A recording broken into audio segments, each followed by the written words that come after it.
الحمد لله رب العالمين، والصلاة والسلام على سيد الأنبياء والمرسلين. أما بعد، فأعوذ بالله من الشيطان الرجيم. بسم الله الرحمن الرحيم. هو الذي أرسل رسوله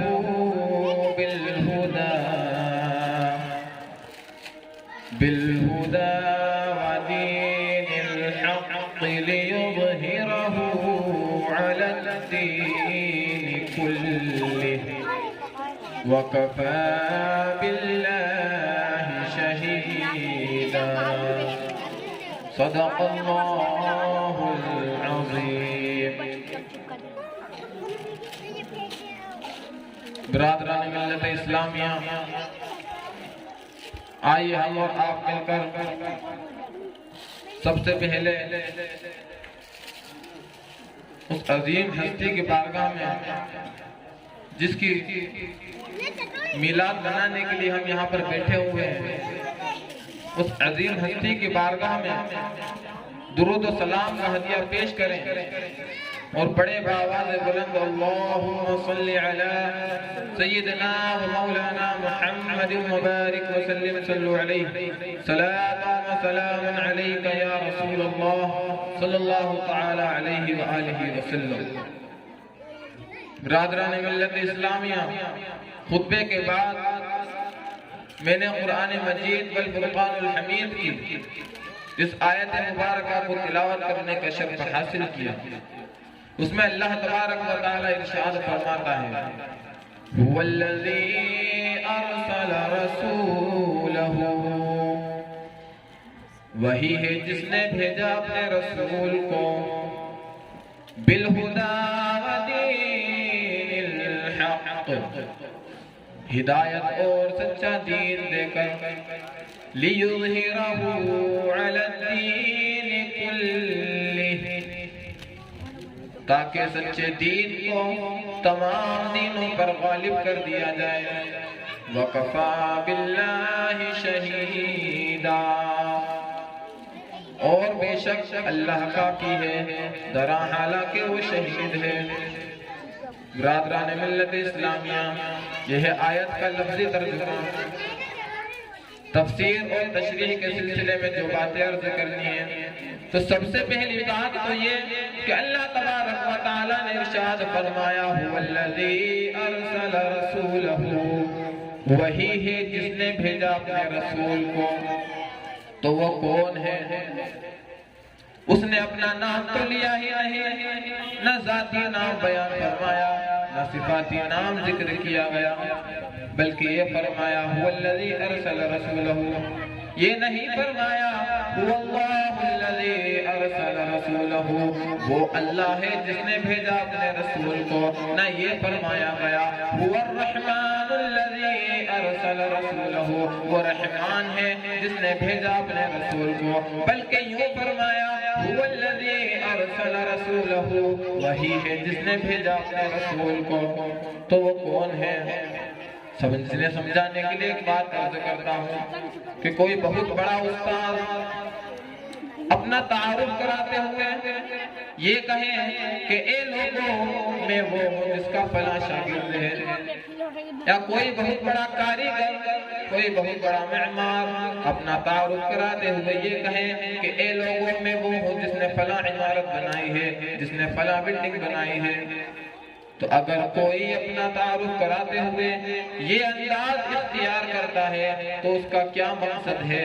وہ اپنا تعارف اس انداز میں کیوں کراتا ہے؟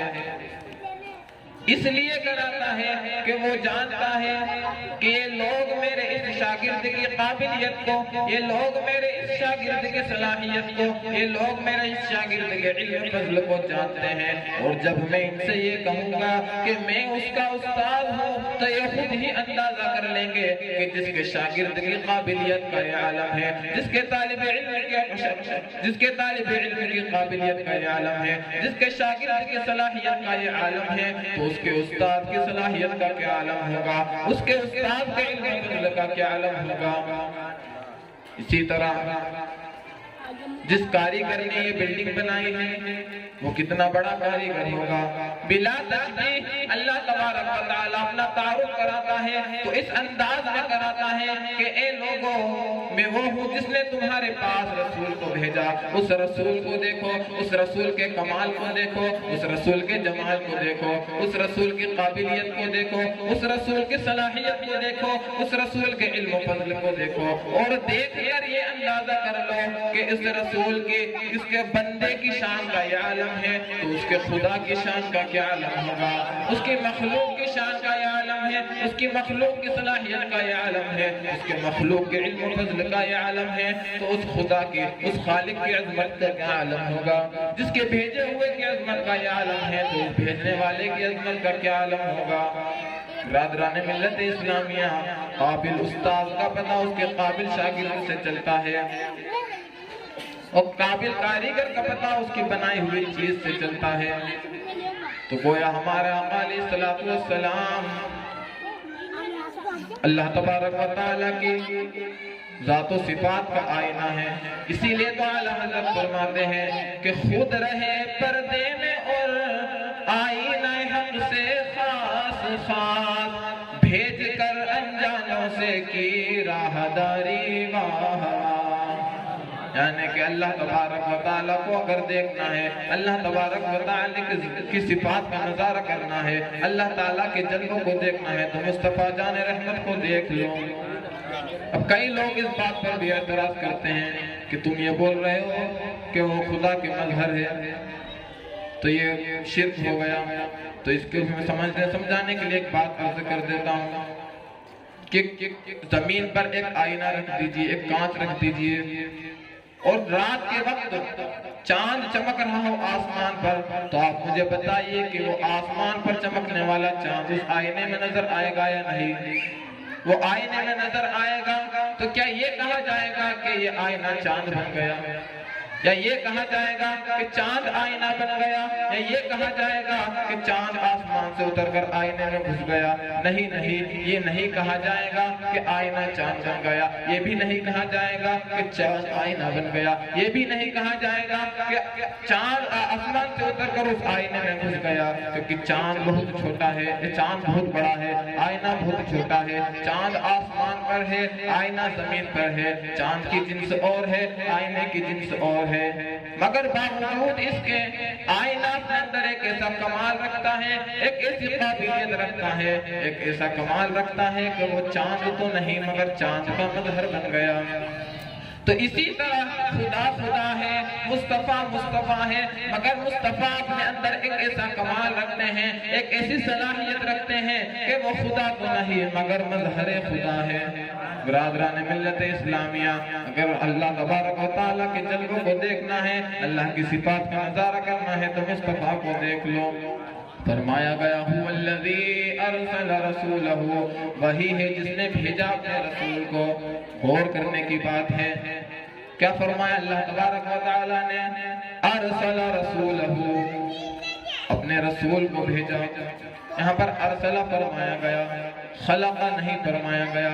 خلق کا معنی ہوتا ہے پیدا کرنا، اور ارسل کا معنی ہوتا ہے بھیجنا، اور بھیجی وہی چیز جاتی ہے جو پہلے سے موجود ہو، جو پہلے سے موجود نہ ہو چیز بھیجی نہیں جاتی بلکہ وہ تخلیق کی جاتی ہے، وہ پیدا کی جاتی ہے۔ تو ارسل فرما کر اللہ تبارک و تعالیٰ نے اس حقیقت کی طرف اشارہ کیا کہ اے میرے بندو، اے لوگو، یہ رسول اس وقت تشریف لایا ہے، اس وقت اس رسول کی تشریف آوری ہوئی ہے۔ تخلیق تو ساری کائنات سے پہلے ہو چکی ہے، تخلیق تو ساری کائنات سے پہلے ہو چکی ہے، جب نہ لوح تھے، نہ قلم تھے، نہ عرش تھا، نہ کرسی تھا، نہ یہ زمین تھی تھی، نہ آسمان تھا، نہ چاند تھا، نہ سورج تھا۔ چاند و سورج سے پہلے میرے آقا کی تخلیق کی گئی، زمین و آسمان سے پہلے میرے آقا کی تخلیق کی گئی، حتیٰ کہ ہر شے سے پہلے ہمارے آقا علیہ السلام کو پیدا کیا گیا۔ تو اس وقت میرے رسول کی تشریف آوری ہوئی ہے، تخلیق تو ساری کائنات سے پہلے ہو چکی ہے۔ ہمارے نبی صلی اللہ علیہ وسلم ارشاد فرماتے ہیں انا اول النبیین فی الخلق وآخرہ فی البعث، یعنی میں پیدا کیے جانے میں سب سے اول ہوں، تمام نبیوں سے اول ہوں، اور تشریف لانے میں تمام نبیوں کے بعد ہوں۔ تو ہمارے آقا اول بھی ہیں اور آخر بھی ہیں۔ جبرائیل علیہ السلام بارگاہ رسالت میں آتے تھے تو اس طرح سلام عرض کرتے تھے السلام علیکہ یا اول، السلام علیکہ یا آخر۔ اسی لیے تو قلندر لاہوری علامہ اقبال پر کہتے ہیں کہ نگاہ عشق و مستی میں وہی اول وہی آخر، نگاہ عشق و مستی میں وہی اول وہی آخر، وہی قرآن وہی فرقان وہی یاسین وہی طٰہٰ، وہی قرآن وہی فرقان وہی یاسین وہی طٰہٰ۔ برادران ملت اسلامیہ، ہمارا آقا علیہ السلام اول بھی ہے اور آخر بھی ہے، اور جو اول و آخر ہوتا ہے وہ بیچ کے تمام مابین کے محیط ہوتا ہے۔ تو ہمارے آقا علیہ السلام تمام نبیوں سے پہلے ان کی تخلیق کی گئی اور تمام نبیوں کے بعد ان کی تشریف آوری ہوئی۔ تو یہ ماننا پڑے گا کہ تمام نبی کے جو کمالات ہیں وہ محمد مصطفیٰ کے آغوش سے ہے۔ ہمارے آقا صلی اللہ علیہ وسلم مرکز کمالات بھی ہے اور منبع کمالات بھی ہے۔ اسی لیے تو اعلیٰ حضرت فرماتے ہیں کہ لا رب العرش جس کو جو ملا ان سے ملا، لا رب العرش جس کو جو ملا ان سے ملا، بٹتی ہے کونین میں نعمت رسول اللہ کی، بٹتی ہے کونین میں نعمت رسول اللہ کی۔ فرمایا گیا هو الذی ارسل رسولہ بالہدی ودین الحق، ہدایت اور سچا دین دے کر، یعنی کہ ہمارے آقا علیہ السلام ہادی بن کر تشریف لائے، ہدایت دینے والے بن کر تشریف لائے۔ اب کچھ لوگوں کو اس بات پر بھی اعتراض ہوتا ہے کہ اگر وہ ہادی بن کر تشریف لائے، ہدایت دینے والے تھے، تو ابو جہل اور ابو لہب کو ہدایت کیوں نہیں ملی، وہ کیوں کافر رہے؟ تو اس کے دو جواب ہیں، ایک الزامی جواب ہے اور ایک تحقیقی جواب ہے۔ الزامی جواب یہ ہے کہ ہمارے آقا علیہ السلام ہدایت دے سکتے تھے یا نہیں، اس بات کو ہم الگ رکھ دیتے ہیں۔ آپ مجھے یہ بتائیے کہ اللہ تبارک و تعالی ہدایت دے سکتا ہے یا نہیں؟ اللہ تبارک و تعالی ہدایت دے سکتا ہے یا نہیں؟ اس میں کسی کو اختلاف نہیں کہ اللہ تبارک و تعالی ہدایت دے سکتا ہے یا نہیں۔ سب مانتے ہیں کہ اللہ تبارک و تعالی ہدایت دے سکتا ہے۔ تو اللہ تبارک و تعالی نے ابو جہل اور ابو لہب کو ہدایت کیوں نہیں دی؟ تو جو سمجھدار ہوگا، جو عقل مند ہوگا، وہ یہی کہے گا کہ اللہ تبارک و تعالی نے ابو جہل کو اور ابو لہب کو ہدایت اس لیے نہیں دی کیونکہ اس نے نہیں چاہا، اور اللہ کا فرمان ہے واللہ یہدی من یشاء، اور اللہ اسے ہدایت دیتا ہے جسے وہ چاہتا ہے۔ تو یہی ہمارا جواب ہے کہ اللہ نے ہدایت اس لیے نہیں دی کیونکہ اللہ نے نہیں چاہا، تو مصطفیٰ نے بھی ہدایت اس لیے نہیں دی کہ جسے اللہ نہ چاہے اسے مصطفیٰ کیسے چاہے۔ مصطفیٰ نے اس لیے ہدایت نہیں دی کہ اللہ نے چاہا نہیں، تو مصطفیٰ نے اسے ہدایت نہیں دی۔ مصطفیٰ اسی کو ہدایت عطا فرماتے ہیں جسے اللہ چاہتا ہے۔ جواب تو اسی میں آ گیا، لیکن تحقیقی جواب بھی میں عرض کر دوں کہ ہمارا یہ عقیدہ ہے کہ ہمارے پیارا آقا علیہ السلام خالق ہدایت نہیں، معطی ہدایت ہے، یعنی ہدایت عطا فرمانے والے ہیں، ہدایت پیدا کرنے والے، ہدایت خلق کرنے والے نہیں۔ خالق ہدایت اللہ تبارک و تعالی ہے، وہی ہدایت خلق کرتا ہے، وہی ہدایت پیدا کرتا ہے۔ ہمارے آقا معطی ہدایت ہے، یعنی ہدایت عطا فرماتے ہیں۔ ہمارے آقا علیہ السلام ہدایت عطا فرماتے ہیں۔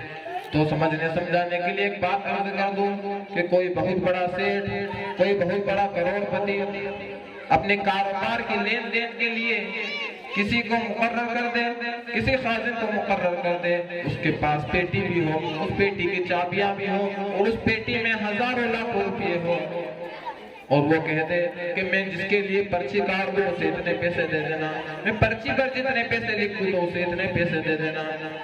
برادران ملت اسلامیہ، مالک پرچی کاٹتا ہے، اس پر لکھ دیتا ہے کہ 5000 اسے دے دو، وہ پرچی لا کر خازن کو بتا دیتا ہے تو خازن اسے 5000 روپے دے دیتا ہے۔ اسی طرح سے وہ پرچی کاٹتا ہے 10,000 کی، خازن اسے 10,000 دے دیتا ہے، اور پرچی کاٹتا ہے 20,000 کی، خازن اسے 20,000 دے دیتا ہے۔ اب اس کے دوران کوئی بغیر پرچی کے آ جائے، وہ کہے کہ مجھے 5,000 دے دو، تو بتائیے وہ خازن 5,000 دے گا؟ نہیں دے گا۔ کیوں نہیں دے گا؟ کیونکہ اس کے پاس پرچی نہیں ہے۔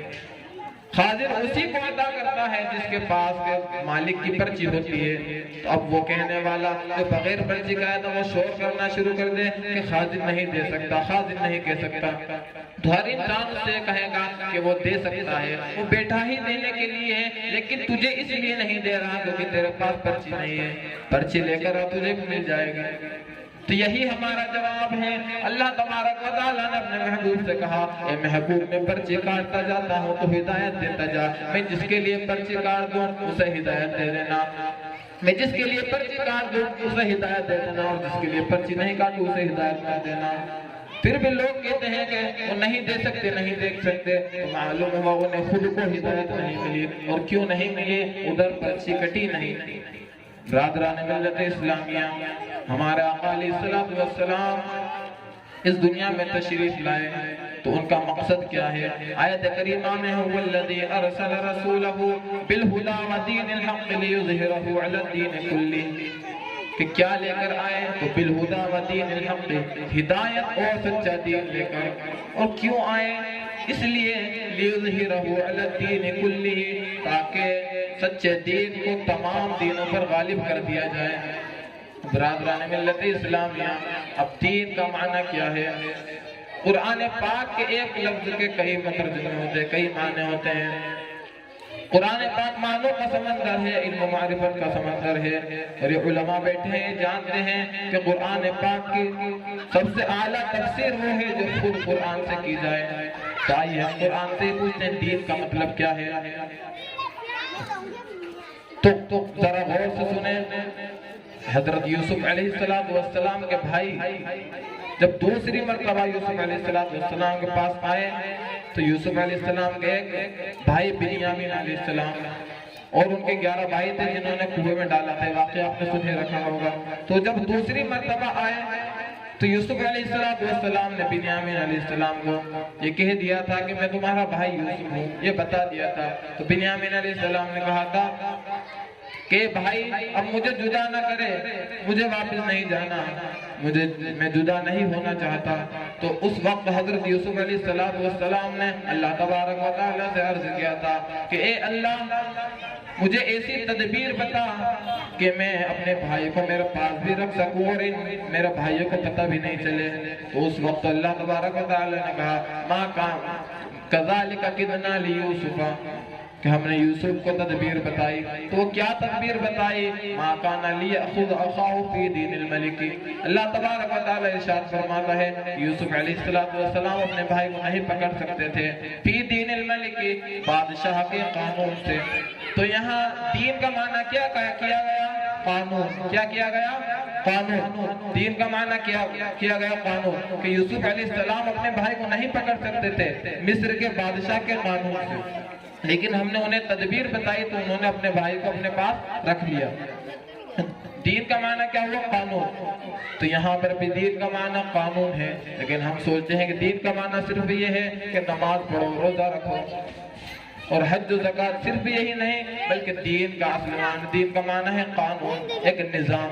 تو ہمارے آقا علیہ الصلوۃ والسلام صرف دین لے کر نہیں آئے بلکہ سچا دین لے کر آئے، بالہدا و دین الحق، ہدایت اور سچا دین لے کر۔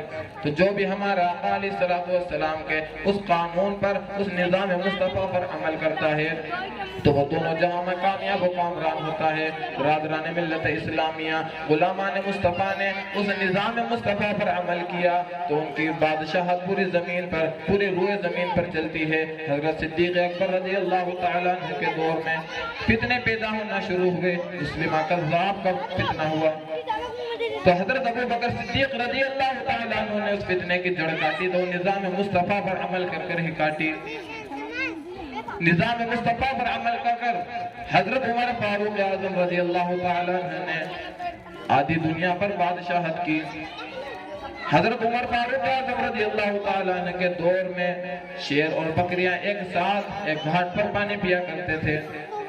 تو ایک واقعہ حضرت عمر فاروق اعظم رضی اللہ تعالیٰ عنہ کا ایک کرامت ہے، تو وہ کرامت بھی کیوں ملی؟ انہوں نے نظام مصطفیٰ، قانون مصطفیٰ، سچے قانون پر عمل کیا، تو اس لیے اللہ تبارک و تعالیٰ نے انہیں سرفراز فرمایا۔ واقعہ یوں ہے کہ ایک صحابی رسول کو حضرت عمر فاروق اعظم رضی اللہ تعالیٰ عنہ نے مصر کا گورنر بنا رکھا تھا، تو وہاں پر یہ رسم تھی جب بھی قحط سالی آتی، دریائے نیل سوکھنے لگتا تو وہ ایک نوجوان لڑکی کو دلہن بنا کر اس دریا میں پھینک دیا کرتے تھے، بھیٹ کر دیا کرتے تھے، تو جس سے وہ دریا پھر روا دوا ہو جاتا، پھر سے وہ پانی بہنے لگتا۔ تو جب صحابی رسول کو یہ خونی رسم پتہ چلی تو انہوں نے حضرت عمر فاروق اعظم رضی اللہ تعالیٰ عنہ کو اس کی خبر دی کہ یہاں پر ایسا ہوتا ہے۔ تو عمر فاروق اعظم رضی اللہ تعالیٰ عنہ نے کہا کہ اب اسلامی حکومت آ گئی ہے تو یہ خونی رسم کو برداشت نہیں کر سکتی، کیونکہ اسلام تو وہ ہے، نظام اسلام تو وہ ہے، نظام مصطفیٰ تو وہ ہے کہ وہ ہر شے کے ساتھ عدل کرتا ہے، انسان تو انسان، ہر کیڑے مکوڑے اور ہر جمی حیوانات کے ساتھ انصاف کرتا ہے، یہ نظام مصطفیٰ ہے۔ تو انہوں نے کہا کہ اب اسلام آ چکا ہے تو یہ خونی رسم کو برداشت نہیں کر سکتا، تو انہوں نے ایک خط لکھا اور کہا کہ یہ خط دریائے نیل میں ڈال دینا۔ تو وہ خط دریائے نیل میں ڈالا گیا تو وہ دریائے نیل پھر سے رواں دوا ہو گیا، اور جب سے آج تک وہ کبھی دریائے نیل سوکھا نہیں۔ اب اس خط میں لکھا ہوا کیا تھا؟ تو اس خط میں پہلے بسم اللہ الرحمن الرحیم لکھا ہوا تھا، اور لکھا ہوا تھا کہ اے دریائے نیل، اگر تو خود سے چلتا ہے تو مت چل، اور اگر تو اللہ کے حکم سے چلتا ہے تو واپس رواں دوا ہو جا، واپس بہنے لگ جا۔ تو وہ اس رقعے سے، اس پرچے سے، اس خط سے وہ دریائے نیل رواں دوا ہو گیا، وہ دریائے نیل پھر سے بہنے لگا۔ تو حضرت عمر فاروق اعظم رضی اللہ تعالیٰ عنہ کی کرامت ہے۔ تو کیوں ملی؟ انہوں نے نظام مصطفیٰ صلی اللہ تعالیٰ علیہ وسلم پر عمل کیا۔ اور اگر نظام مصطفیٰ صلی اللہ تعالیٰ علیہ وسلم ہمارے آقا کے سچے دین، سچے قانون پر عمل کریں گے تو یہ جہاں کیا ہے، لوح قلم بھی ہمارے ہو جائیں گے۔ اسی لیے تو قلندر لاہوری علامہ اقبال کہتے ہیں کہ محمد سے وفا تو نے تو ہم تیرے ہیں، کہ محمد سے وفا تو نے تو ہم تیرے ہیں، اور یہ جہاں چیز ہے کیا لوح قلم تیرے ہیں، یہ جہاں چیز ہے کیا لوح قلم تیرے ہیں، مگر شرط یہ ہے کہ سچے دین پر، سچے قانون پر ہمیں عمل کرنا پڑے گا۔ حضرت عمر فاروق اعظم رضی اللہ تعالیٰ عنہ کے دور کا ہی ایک واقعہ ہے کہ آپ نے ایران کے فتح کے لیے صحابی رسول حضرت سعد بن ابی وقاص رضی اللہ تعالیٰ عنہ کو بھیجا۔ ان کے ساتھ ایک لشکر تھا، وہ لشکر کے امیر تھے، تو جا رہے تو دریائے دجلہ بیچ میں آ گیا، اور دریائے دجلہ پار کرنا تھا۔ دریائے دجلہ کے ادھر ایرانی فوجی جو کہ ان سے جنگ کرنے کے لیے صحابی رسول جا رہے تھے، تو انہوں نے اپنے مورچے سنبھال لیے اور وہ لیٹ گئے اور تیر کمان ہاتھ میں لے لیا، کیونکہ صحابی رسول کے پاس، اسلامی لشکر کے پاس اس وقت کوئی بحری بیڑا نہیں تھا، کوئی جہاز نہیں تھا، تو دریا پار کس طرح کرے؟ تو وہ سب لیٹ گئے کہ جو بھی اس دریا میں تیرتا ہوا آئے گا تو ہم اس کو تیر چلا کر زخمی کر دیں گے اور شہید کر دیں گے اور دریا میں ہی بہا دیں گے، ان کی لاشوں کو معاذ اللہ دریا میں ہی بہا دیں گے، اور اس دریا دجلہ کا رنگ خون سے سرخ کر دیں گے۔ تو حضرت سعد بن ابی وقاص رضی اللہ تعالیٰ عنہ اپنے مجاہدوں سے، اپنے سپاہیوں سے کہا کہ ہمیں دریا کے اس پار جانا ہے اور ہمارے پاس کوئی بحری بیڑا نہیں، کوئی جہاز نہیں، تو تم بتاؤ ہم کیا کریں؟ تو تمام مجاہدوں نے جواب دیا کہ ہمیں صرف اتنا پتا ہے، ہم صرف امیر کا حکم ماننا جانتے ہیں، آپ ہم پر حکم کریں، آپ جو کہیں گے ہم وہ کریں گے، اگر آپ حکم دیں تو ہم دریا میں کود جائیں۔ تو حضرت سعد بن ابی وقاص رضی اللہ تعالیٰ عنہ کہتے ہیں میں وہ امیر نہیں جو سپاہیوں کو آگے کر دو اور میں خود پیچھے رہ جاؤں۔ تو حضرت سعد بن ابی وقاص رضی اللہ تعالیٰ عنہ گھوڑے پر چڑھے اور گھوڑا دوڑایا، دائیں حضرت سلمان فارسی رضی اللہ تعالیٰ عنہ اور بائیں حضرت بلال حبشی رضی اللہ تعالیٰ عنہ، اور اللہ تبارک و تعالیٰ سے عرض کی، فریاد کی، یا اللہ تبارک و تعالیٰ ہم تیرے نبی کے غلام ہیں، ہم تیرے دین کی خاطر، تیری رضا کی خاطر، ہم تمام مجاہد ہم تیرے دین کی خاطر لڑنے کے لیے آئے ہیں، یا اللہ پاک تو مدد فرما اور یہ دریا پار کر دے اور یہ دریا کو ہمارے لیے مسخر کر۔ تو انہوں نے گھوڑا دوڑایا تو وہ اس طریقے سے دریا کے اوپر سے گزر گئے جیسے کوئی روڈ پر گاڑی وغیرہ چلتی، ایسے گزر گئے۔ تو اسی لیے تو علامہ اقبالی اس بات پر جھوم اٹھے، علامہ اقبال اس بات پر جھوم اٹھے اور کہتے ہیں کہ دشت تو دشت دریا بھی نہ چھوڑے ہم نے، دشت تو دشت دریا بھی نہ چھوڑے ہم نے، اور بحر ظلمات میں دوڑا دیے گھوڑے ہم نے، بحر ظلمات میں دوڑا دیے گھوڑے ہم نے۔ برادران ملت اسلامیہ مگر شرط یہ ہے کہ نظام مصطفیٰ پر عمل کرنا پڑے گا۔ یہ کمالات ہم بھی حاصل کر سکتے ہیں لیکن ہمیں نظام مصطفیٰ، شریعت مصطفیٰ پر عمل کرنا ہوگا۔ تو جب ان ایرانی فوجیوں نے دیکھا کہ یہ دوڑتے دریا کے اوپر چلتے ہوئے آ رہے ہیں تو انہوں نے کہا، شور مچانا شروع کیا کہ جن آ گئے، جن آ گئے۔ وہ تمام بھاگنے لگے اور ان کے پیچھے پیچھے اسلامی لشکر ان کا پیچھا کرنے لگا، تو تمام فرار ہو گئے اور ایران میں اسلامی پرچم لہرانے لگا۔ برادران ملت اسلامیہ، کہنے کا مطلب یہ ہے کہ ہم جس نبی کے آنے کی خوشی منا رہے ہیں، جس نبی کے آنے کا جشن منا رہے ہیں، تو ہمیں غور کرنا چاہیے کہ وہ نبی آیا کیوں، کیا لے کر آیا اور کیوں آیا؟ تو وہ ہدایت اور سچا دین، نظام مصطفیٰ لے کر آئے اور نظام اسلام لے کر آئے، ایک سچا قانون لے کر آئے تاکہ دنیا کے تمام قانون پر اس قانون کو غالب کر دیا جائے، اور وہ قانون ہے شریعت، وہ قانون ہے شریعت۔ تو اللہ تبارک و تعالیٰ سے دعا کرتے ہیں کہ اللہ تبارک و تعالیٰ ہمیں شریعت مطہرہ پر عمل کرنے کی توفیق عطا فرمائے، اللہ تبارک و تعالیٰ کہنے سننے سے زیادہ عمل کرنے کی توفیق عطا فرمائے، پیارے آقا علیہ السلام سے سچی محبت عطا فرمائے، کہنے سننے میں جو غلطیاں ہو گئی ہو تو آئیے ہم سب مل کر کلمہ طیبہ پڑھ لیں، لا الہ الا اللہ محمد رسول اللہ صلی اللہ تعالی علیہ وسلم، وآخر الدعوانا الحمدللہ رب العالمین۔ السلام علیکم۔